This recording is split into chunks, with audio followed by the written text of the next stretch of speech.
皆様こんにちは。今回なんですけど、SWIFT スポーツがコスパ最強と言われている理由について、SWIFT スポーツを新車で買って3年乗っている僕がお伝えします。おそらく他の方の動画を見ると、大体がここまで速くて軽くて楽しい車が200万は安すぎみたいな動画めっちゃあると思うんですけど、今回は実際に買って乗ってみないと気づかないなぜスイスポのコスパがいいのかについてご紹介します。まずこの車、燃費がめっちゃいいです。車重が990キロと軽いため燃費がめっちゃ伸びます。スイフトスポーツのデメリットの一つ、この車コンパクトカーな見た目ですが、実は廃屋です。1年ぐらい前は廃屋の値段はリッター140円ぐらいでしたが、2022年3月現在リッター180円と約40円値上がりしてます。スイスポのガソリンタンクは37リットルなので、1年前と比較してガソリン満タンで1480円高くなってます。スポーツカーって大抵廃屋で燃費悪いのが普通だと思うんですが、このスイフトスポーツに関してはカタログ燃費ではなく、実際に走って記録したデータで、街中でリッター8から12キロ、郊外でリッター16から18.5キロ、高速でリッター20キロと、今お見せした通りかなり燃費がいいです。特に高速道路だとめっちゃ燃費が伸びるので、遠出する時に何回も給油する必要がなく、お財布に優しいですね。ちなみになんですけど、僕のこれまで走ってきた体感で6速90キロでフルコン設定すれば燃費が一番伸びる気がします。ガソリンって車買ってから走れば走るほどお金がかかってくるところなので、燃費がいいとお金の節約にもなるので大事ですね。2つ目の理由ですが、こちらのスイフトスポーツ、乗り出し価格が200万ぐらいなんですが、オートエアコンが標準装備です。さらに運転席だけにはなりますが、シートヒーターもついてます。冬の時期はスイッチをしてから1分もすればあったかくなるので、かなり快適ですね。私レカロシートに変えたのでヒーター使えないんですけど、純正シートで運転している時、寒い日は毎日使ってました。さらに純正タイヤがドイツの高いやつ、スイフトスポーツ純正のタイヤはドイツのコンチネンタルのタイヤになります。これ普通に買うと1本3万円ぐらいするめっちゃ高いタイヤです。ちなみにこのコンチネンタルのタイヤ、メルセデス・ベンツも採用するぐらいいいタイヤです。それが初めから履いてあるのでお得ですよね。ただしこのタイヤ、ロードノイズが結構大きいので、スイスポの車内は結構うるさいです。さらに2022年現在発売されている2型からブラインドスポットモニターが搭載されました。ブラインドスポットモニターを簡単に説明すると、後方に車がいればミラーにライトが点灯して後方に車がいることをお知らせしてくれる機能になります。前のモデルの1型に乗っている僕は当然そのような機能はついていません。この SWIFT スポーツ、運転してみればわかりますが、左後方がめっちゃ見づらいです。リアのドアハンドルやピラーがあるせいで後ろが見にくいですね。なので後方確認する際は結構慎重に巻き込み確認してから車線変更していますが、ブラインドスポットモニターが追加されたことで後方に車がいるか確認しやすくなったので、2型になってスイスポが完成形になったと1型乗りの僕は思いますね。さらに2型からはメーターの中央のモニターに道路標識を読み込んで、読み込んだ標識の情報を表示してくれたり、今何キロなのかアナログメーターだけでなくデジタルでも表示してくれるようになりました。意外とスイスポのアナログメーターって数字が小さくて見にくく、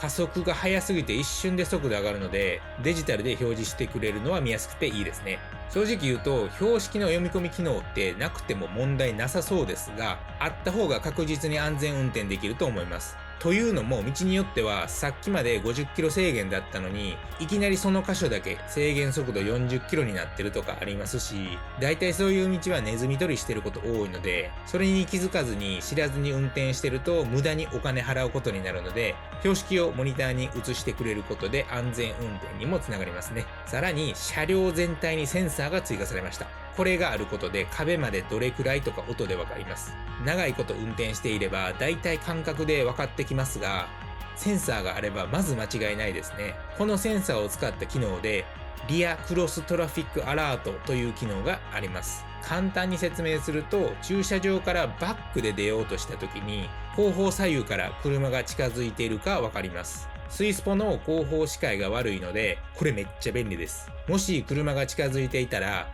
音で知らせてくれるのでかなり安全ですね。さらにこれが個人的に一番気に入っている機能ですが、アダプティブクルーズコントロール。これがめっちゃ便利です。最近発売された新型86のマニュアル車には、なぜか昔ながらの普通のクルコンしかついていないんですが、Swift スポーツにはアダプティブクルーズコントロールがついてきます。アダプティブクルーズコントロールの何が楽かというと、前の車に合わせて速度と車間距離を自動的に調整してくれることですね。昔からあるクルコンだと、前の車がブレーキかけたらクルコン解除するかブレーキを踏んで手動で減速していましたが、アダプティブだと自動的に減速して車間距離も設定した通りに前の車との距離を保ってくれます。車間距離も3段階から選べて、僕のこれまで乗ってきた経験から言うと、3段階の一番車間距離を取っている設定にしておけば快適に走行できます。知らない方多いと思いますが、このアダプティブクルーズコントロール、オートマだけではなくまさかのマニュアルでも使えます。もちろんマニュアルなので速度に応じたシフトチェンジが必要ですが、高速で道が空いていれば6速と5速でほとんど対応可能なのでめちゃくちゃ楽ですね。渋滞の時はもちろん無理なので、やはりそこはマニュアルのしんどいところです。ちなみにオートマなら全車速対応なのでさらに楽ですね。これだけの快適装備に追加してさらに車線逸脱防止機能がありまして、これ何かというと、車線からはみ出しそうになった時、結構大きめの音ではみ出しそうになっていることを教えてくれて、さらに少しでも車線からずれそうになったら若干ですがハンドルを自動的に曲げてくれて車線中央に戻してくれるので、めっちゃ快適に高速を安全に運転できます。カメラで車線を認識しているので、白線が薄れている古い高速道路だと白線を認識できなくて車線逸脱防止機能が使えないことがたまにありますが、新東名や東名のような高速道路ではほぼ白線を認識して車線からずれることを防いでくれます。今紹介したこれらの機能はセーフティーパッケージに含まれるもので、もしつけないなら約14万円節約できますが、街乗りメインの方はつけておいた方がいいと思います。アダプティブクルーズコントロールがめちゃくちゃ楽ですし、自動ブレーキからセンサーまで色々とついて約14万で使えるとなるとかなりコスパ最強だと思います。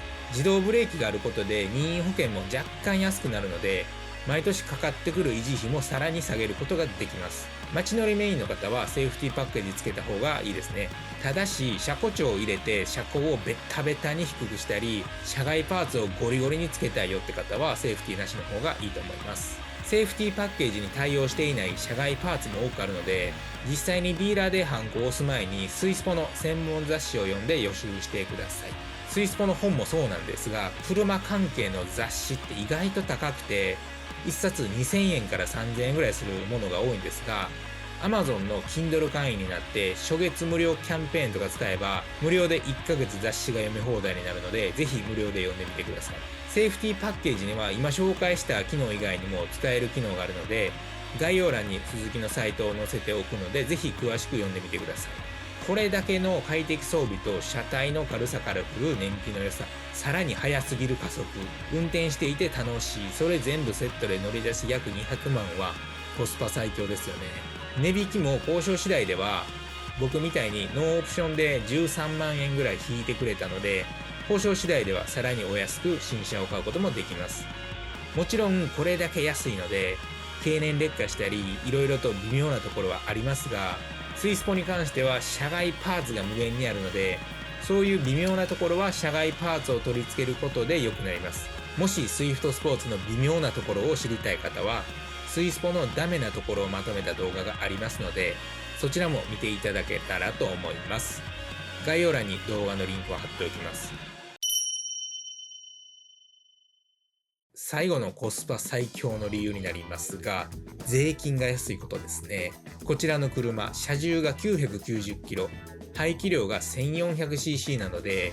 重量税は2年で 16,400円、自動車税が35,000円、今発売されている新型86だと排気量が 2400cc なので自動車税が 43,500 円。スイスポと86を比較したらスイスポの方が 13,000 円安いですね。小さくて軽い分税金も抑えれるので庶民に優しい車ですね。もうすぐ4月で国から自動車税の支払いの紙届くと思うので届いたら払いましょう。ちなみに現金で払うより PayPay とかクレジットカードで払った方が数パーセントですがポイント還元されるのでキャッシュレス払いの方がお得ですね。これまでの話をまとめるとスイフトスポーツがコスパ最強と言われている理由は燃費がめっちゃいい、値段の割に装備が充実している、税金が安い、それなのに乗り出し約200万はコスパ最強と言われて当然ですね。これまでずっとオートマでスイフトスポーツからマニュアルを運転してみたいと思っている方、僕が実際そうだったのでそう思ってる方結構多いと思うんですが、こちらのスイスポはトルクがあるのでマニュアル初心者の方でも演奏せずに楽に運転できるので、ぜひ気になった方はスズキで試乗して見積もりもらってみてください。免許証を持ってスズキのディーラーに行って必要用紙書くだけで結構簡単に乗れるので、まず乗ってみて本当に運転していて楽しい車なのか体感してみてください。以上、スイフトスポーツがなぜコスパ最強と言われるのかでした。僕のチャンネルではスイフトスポーツに関する情報を発信していますので、気になった方はチャンネル登録して他の動画も見ていってください。最後まで見ていただきありがとうございました。